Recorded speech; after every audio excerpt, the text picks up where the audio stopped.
오늘 우리에게 주신 하나님의 말씀은 마태복음 12장 32절로 37절까지 말씀 봉독하겠습니다.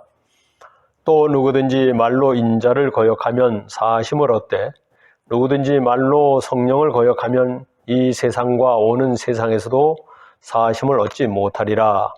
나무도 좋고 열매도 좋다 하든지 나무도 좋지 않고 열매도 좋지 않다 하든지 하라.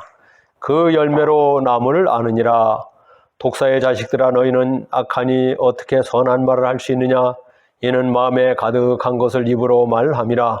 선한 사람은 그 쌓은 선에서 선한 것을 내고 악한 사람은 그 쌓은 악에서 악한 것을 내느니라. 내가 너희에게 이르노니 사람이 무슨 무익한 말을 하든지 심판날에 이에 대하여 신문을 받으리니 네 말로 의롭다함을 받고 네 말로 정죄함을 받으리라. 아멘. 어느 교회에 잘 다니는 부부가 주일날 아침에 그만 어떤 일로 말싸움을 했어요. 말다툼 하다가 남편이 화가 나서 오늘 교회 갈 기분이 아니야 하면서 골프채를 걸머쥐고 휙 나가버렸습니다. 그날 필드에 가서 골프를 치는데 기분도 안 좋고 골프채를 세게 휘두르다가 가슴이 삐끗했어요. 그래서 가슴을 안고 집에 겨우 돌아왔습니다. 부인이 말하기를 첫 번째, 거봐 주일날 교회도 안 가고 골프 치러 가더니 아주 잘 됐다. 뭘 받은 거야. 두 번째는 많이 아팠겠네. 내가 주일 아침에 당신 마음 상하게 해서 괜히 미안했는데. 여러분, 첫 번째와 두 번째 어떤 게 더 믿음이 좋은 것입니까? 첫 번째 말대로서 남편이 맞아, 내가 잘못했어 하고 자기가 반성하면 참 좋겠지만 그러기가 쉽지 않죠. 또 그것이 믿음이 좋은 것 같지만은 사실은 이제 두 번째 같이 말을 했을 때 남편이 어떤 마음일까요? 당신이 잘못한 게 아니라 내가 성질이 나빠서 그랬지. 예배도 안 드리고 갔기 때문에 이런 일을 당했으니 이제 안 그래야지. 아마 이런 생각이 들었을 겁니다.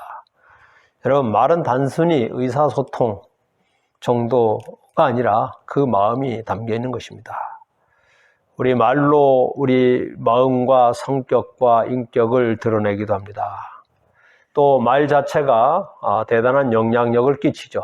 그 당시뿐만 아니라 두고 기억에 남아서 나중에라도 사람들에게 감동을 줄 수 있고 사람 마음에 심령의 변화를 줄 수 있는 게 말의 능력이죠. 그 말의 결과에 대해서 우리는 그래서 책임을 져야 되고 그냥 말하는 것으로 끝나는 게 아니라 오랜 시간 속에서 여운에 남는단 말이죠. 그래서 때로는 말은 사람들에게 좌절감을, 상처를 또는 생명과 위로를 줄 수도 있습니다. 성경에는 말에 대해서 참 많이 우리에게 깨우쳐 주십니다. 먼저 말은 마음으로부터 가득해 있는 것이 밖으로 나온다고 말씀합니다. 예수님은 오늘 말씀의 시작에서 참 겸손하게 이 말씀을 하셨어요. 보십시오.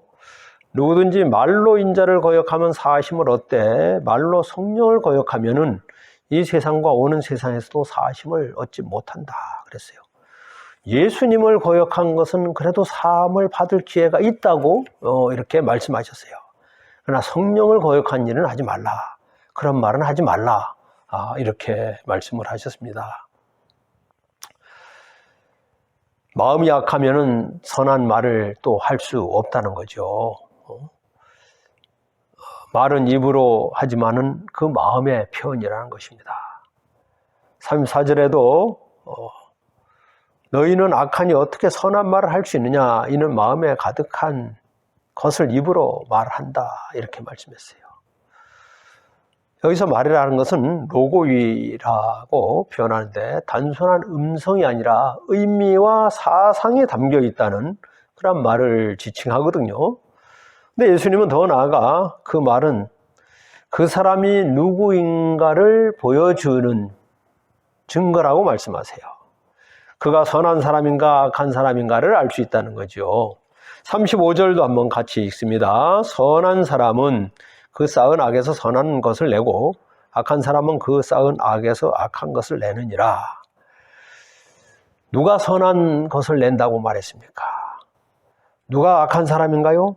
성경은 태어날 때부터 아기라도 다 죄인이라고 말씀합니다. 왜냐하면 천진난만해 보이는 아기고 어떤 죄를 행할 힘도 능력도 없지만은 그 유전적인 죄의 성향을 가지고 태어나기 때문에 아직은 죄가 표출되지 않지만은 장차 커가면서 어떤 형태로 다양한 이 죄가 표현되어지고 나온다는 것이죠. 그래서 의인은 없나니 하나도 없다는 말씀이 나오는 거죠. 예수님은 주님을 믿음으로 의인이 된다. 이것을 우리 성경을 통해서 우리는 알게 되고 받아들이게 됩니다. 어떤 사람은 예수님을 믿는데 성품이 좋은 사람이 있고 예수님을 안 믿는데 성품이 또 좋은 사람도 있어요. 예수를 믿는데 성품이 까다로운 사람도 있고 예수를 안 믿는데도 성품이 좋은 사람이 있어요. 자, 이것은 어떻게 우리가 평가해야 되냐? 물론 예수님을 믿고 성품이 좋아야 좋죠. 근데 성품이 안 좋은 사람도 예수를 믿으면 성품이 변화돼야 되는 거예요. 근데 성품은 원래 좋았어요. 예수님을 안 믿어요. 그 사람에는 인간성은 좋은데 예수님의 영이 그 안에는 아직 거하지 아니한 거거든요. 그러니까 그런 사람은 반드시 예수님을 믿게 해가지고 참 이 복음에 대해서 귀하게 쓰임 받도록 우리가 전도해야 될 필요가 특별히 있는 사람이에요.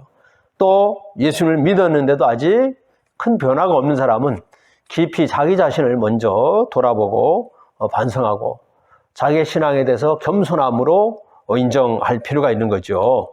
하나님의 성령이 우리를 다스리냐? 이것은 바로 하나님의 성령님이 우리 심령 속에 거하시면서 우리의 말이나 심지어 생각이나 우리의 행동까지도 주도하시느냐? 이것을 말씀하시죠.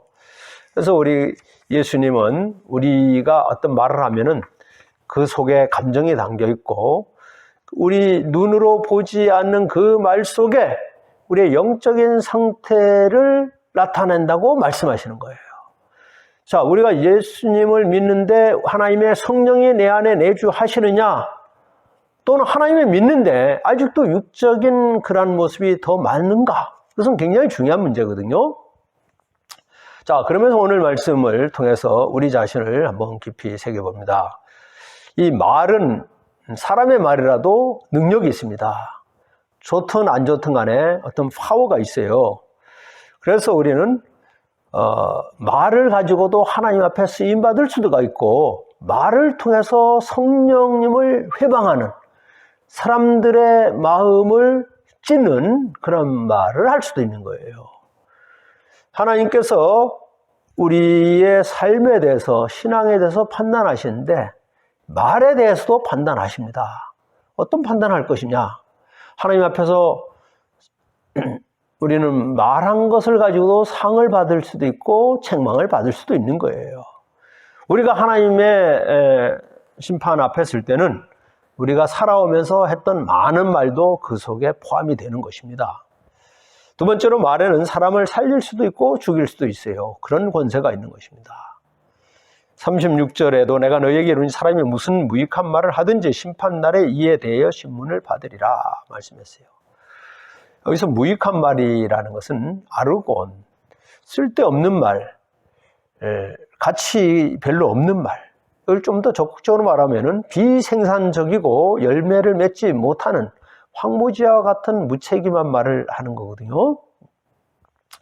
그 때문에 우리가 말을 할 때 창조적인 능력에다가 힘과 용기를 줄 수도 있고 잠자는 생명과 그 영혼을 깨우쳐 줄 수도 있는 거예요. 이게 하나님이 우리에게 주신 이 말의 큰 능력이 되는 것입니다. 사람의 마음을 황폐하게 할 수도 있고 메마른 심령을 은혜로 적셔줄 수도 있다는 거예요. 그리고 희망을 불어넣을 수도 있고 꺾을 수도 있어요. 어떤 일을 시켰는데 잘 안 돼요. 그러면 말을 여러 가지를 할 수 있죠. 다시 해봐. 잘할 수 있지. 많이 좋아졌어. 잘할 수 있어. 이렇게 말할 수도 있고, 야, 왜 그리 안 되냐? 몇 번을 했는데도 그렇게 안 되냐 이렇게 말할 수도 있잖아요. 우리는 이 마음에서 일어나는 대로 말을 하면은 굉장히 반사적인 우리 감정이 담긴 그런 말을 하기가 쉽습니다. 내 감정이 담겼다는 것은 저 사람의 마음을 건드는 일이거든요. 이렇게 깨우치기 위해서 건드리는 것이 아니라 어떤 감동을 주는 그런 터치가 아니라 마음의 어떤 반사적인 이 공격적인 성향으로 나올 수 있게 되는 거예요.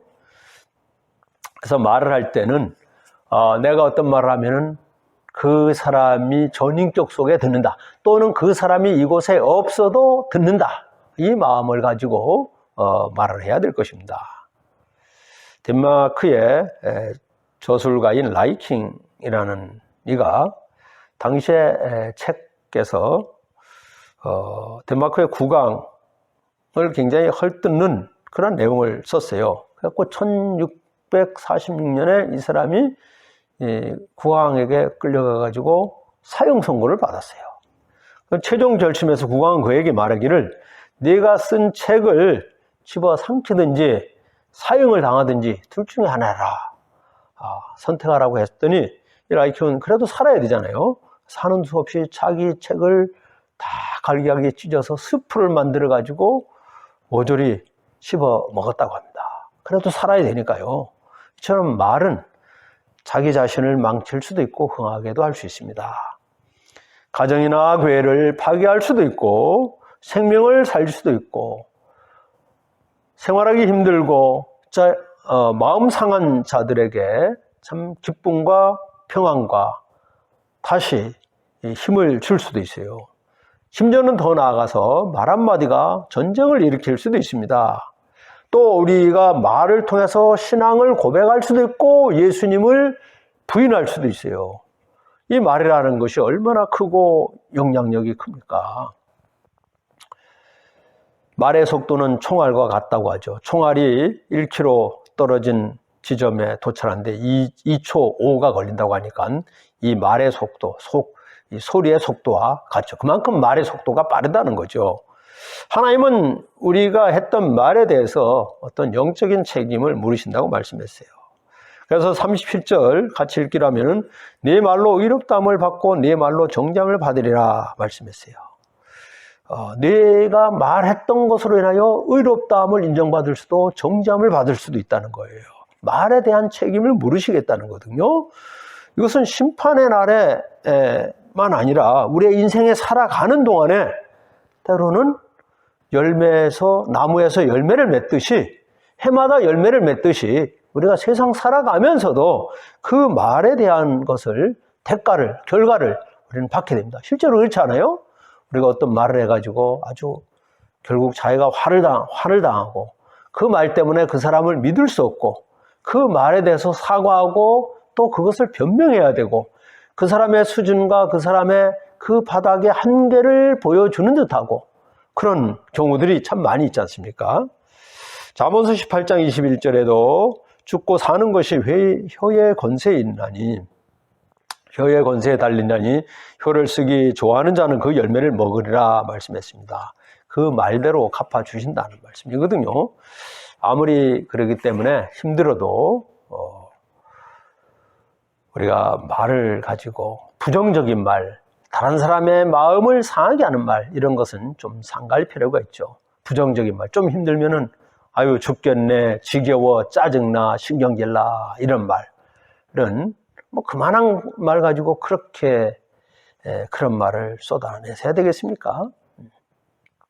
또 비방하는 말, 농담 하나는 하더라도요.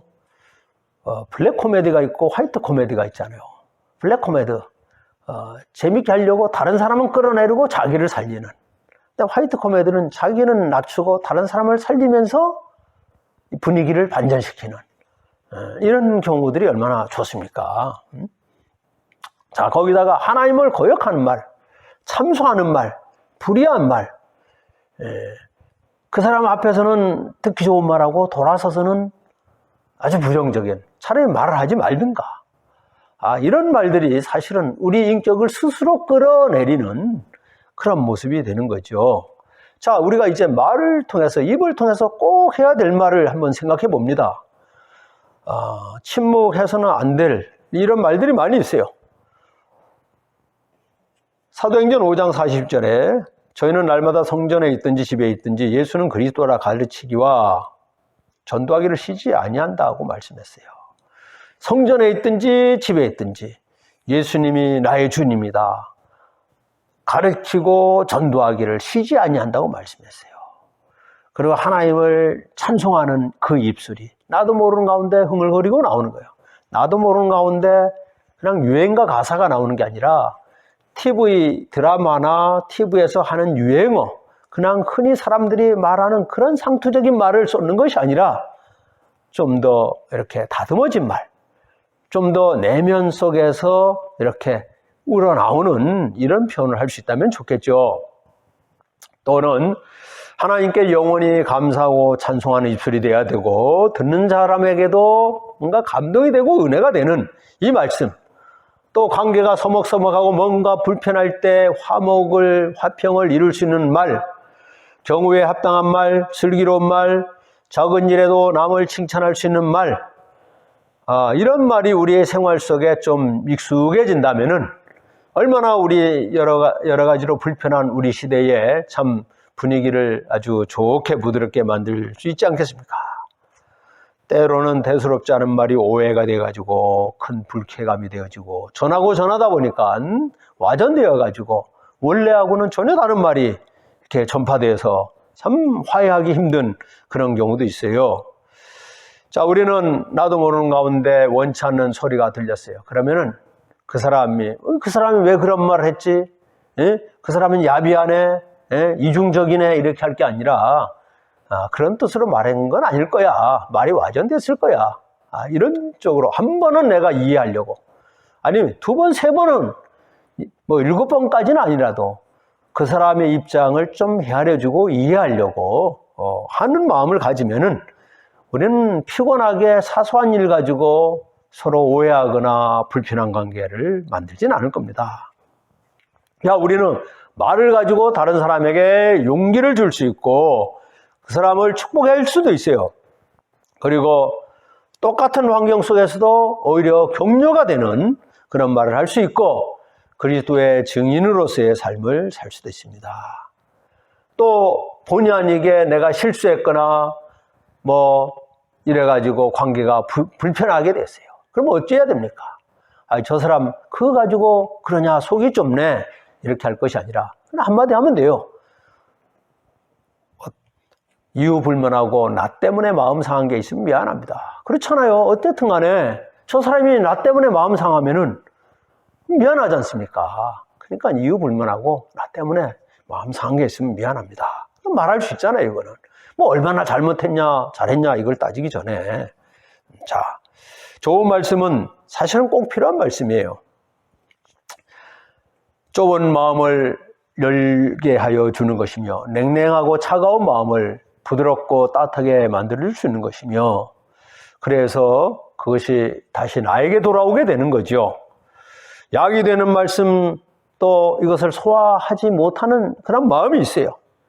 여러분 아이들에게 아플 때 밥을 주거나 약을 먹이려고 하면은 거절하거나 입으로 뱉어내는 경우가 있잖아요. 자, 어른들도 하나님의 말씀 꼭 필요한 성경 말씀을 전하는데 들으려고 하지 않는 경우가 있어요. 그것을 오히려 거부감을 가지고 반감을 가지고 그냥 듣는 그런 경우도 있단 말이에요. 또 이 말씀을 듣긴 했는데 소화를 못 시키는 그런 경우가 있죠. 하나님의 말씀을 하나님의 말씀인 것을 알아요. 근데 자기에게는 안 맞다고 말하는 거야. 일부러 자기 들으라고 일부러 그 말씀을 한다고 또 생각한다든지 하면은 나는 얼마나 좋은 기회인데 하나님이 나를 그토록 사랑하여 주셨기 때문에 나를 짚어서 지적해서 개별적인 말씀을 주시듯이 이 말씀을 주신다고 생각하면은 얼마나 나를 돌아보고 깨달으며 더 건강하고 성숙한 우리 자신을 세워나갈 수 있지 않겠습니까? 하나님이 우리에게 주신 이 차원은 좀 더 높은 차원이 있어요. 보편적으로 사람에게 주신 그것이 바로 이성과 양심이라는 거거든요. 그것은 누가 가르쳐 주지 않아도 사람들에게 수준의 차이는 있지만은 있는 거예요. 어떤 생각하는, 기본적으로 생각하는 안목, 그리고 어떤 선한 양심, 이 정도의 차이는 있겠지만 다 있단 말이죠.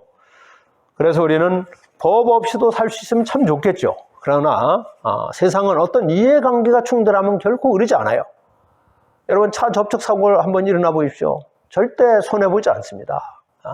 조금만 몸이 이상해도 병원에 가려고 그러고 이렇게 일어나는 현상이에요. 이 입장이 바뀌어지면 또 그 사람도 그래요. 자, 우리에게는 이성과 양심이라는 것을 밝게 적용하면은 세상의 법이 아니라 하나님의 법이 우리 심령을 비춰주시는 거예요.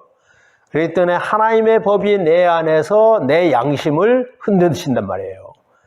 그래서 그 사람을 생각하게 되고 서로를 배려하는 이런 마음 가운데 우리 안에 일어나고 부딪히는 모든 일을 우리가 해결할 수 있는 그런 지혜를 얻게 되는 것입니다.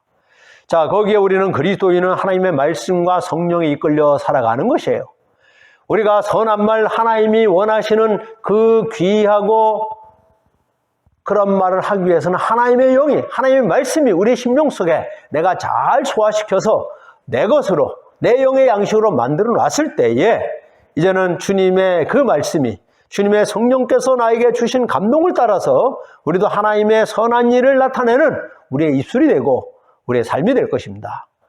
내가 처음에 예수님을 믿었을 때 그 순간에는 내가 예수님을 믿었고 내가 깨달았고 내가 예수님을 따라갔고 그렇게 생각했지만은 얼마 지나서 좀 더 겸손해지고 그런 가운데 깊어지고 하나님의 말씀에 깊은 뜻을 내가 헤아리고 한 상황에서 보면은 내가 예수를 믿고 내가 깨닫고 내가 주님을 따랐다, 이게 아니에요. 그때는 내가 나를 이끌어간 것이 아니라 우리 주님이 나를 인도하여 주셨구나. 주님이 이 굳은 머리를 깨우쳐 주시고 교만한 생각을 해제시켜 주셨구나. 그리고 주님이 나에게 믿음을 주셨고 하나님의 사람이 되게 하여 주셨고 다듬어 주셨구나. 이런 이 고백을 하게 되는 것입니다. 그 하나님의 나를 변화시켜 주신 이 경륜 속에 내가 오늘 쓰임받고 있다는 걸 생각하면 그것으로도 굉장히 감격스럽고 감사하게 되는 거예요. 그래서 어느덧 내가 그리스도 안에 내가 살아가고 있다는 거, 내 안에 예수 그리스도가 내 인생을 이끌어 가시고 주도하신다는 것은 때로는 순간은 내가 그것을 따르지 않으려고 저항하려고 하는 나의 아직도 거듭나지 못한 내 자신도 인정하면서 이제 또 전적으로 주님을 따르려고 하는 이런 마음이 일어나는 저와 여러분이 될 수 있길 바랍니다. 그로 인하여 우리가 주님의 손에 붙잡혀서 쓰임받는 삶. 이제 우리는 우리 자신의 자아를 돌아봅니다. 그리스도 안에서 변화된 나의 모습을 생각하면서 윌리엄 제이스는 자아를 크게 세 가지로 이야기했어요. 첫째는 물질적인 자아라고 말합니다. 신체와 물질적인 소유에 의해서 자기를 평가하고 사는 존재예요. 내가 차는 어떤 차를 가지고 있는가? 나에게 어떤 악기를 좀 다룰 수 있는 그런 기술, 미적인 감각이 있는 거, 이런 거, 외모가 어떻고 이런 가지고 자기의 어떤 자아의 그 자존감을 생각하는 거예요. 두 번째는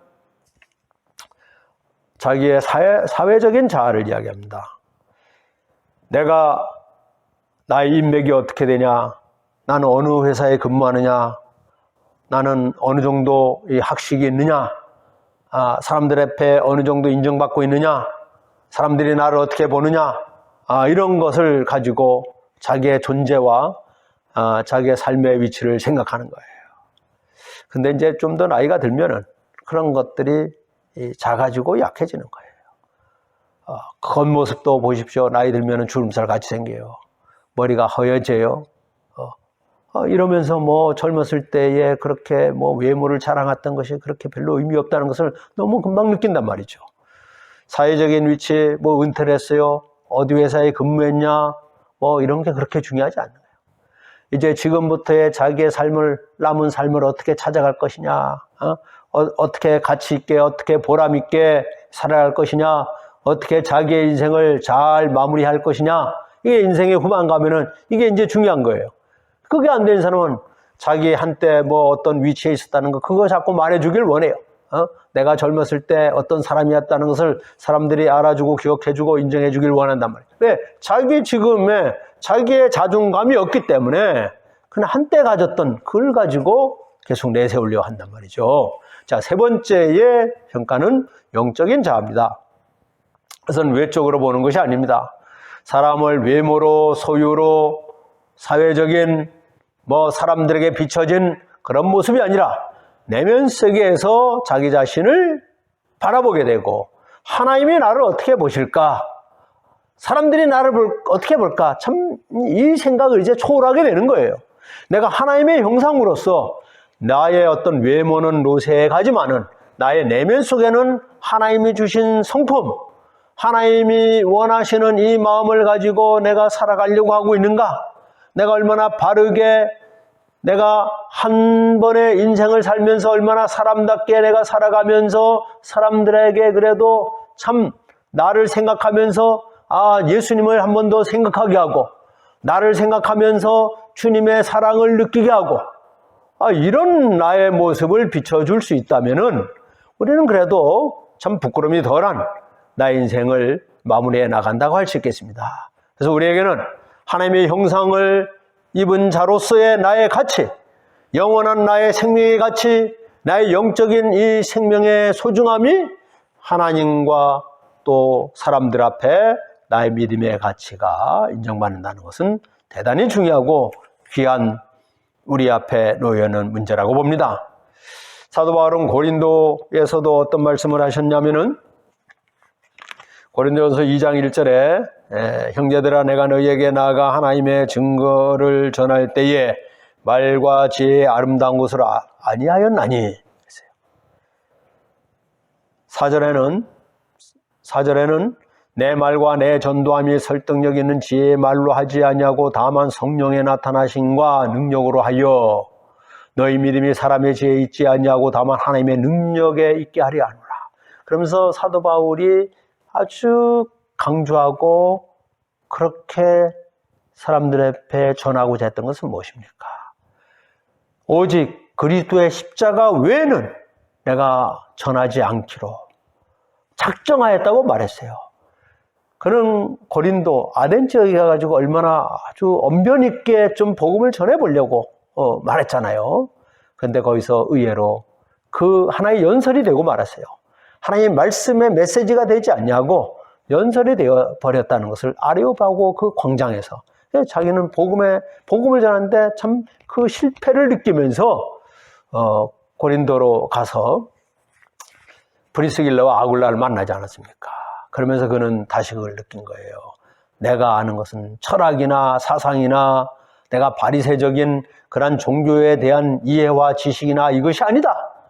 오직 나에게는 십자가만이, 예수 그리스도의 십자가만이 나를 나되게 하여 주셨고, 이것을 전하기 위해서 하나님이 내 입술을 사용하여 주시고 내 남은 인생을 사용하여 주신다는 이 믿음 안에서 자기 자신을 하나님 앞에 드린 거 아니겠습니까? 그래서 사도행전 18장 5절에 바울이 하나님의 말씀에 붙잡혀 유대인들에게 예수를 그리스도라 밝히 증거하였다고 말씀했어요. 그래서 말씀에 붙잡혀라는 것은 수네게토라 했어요. 아키파이드.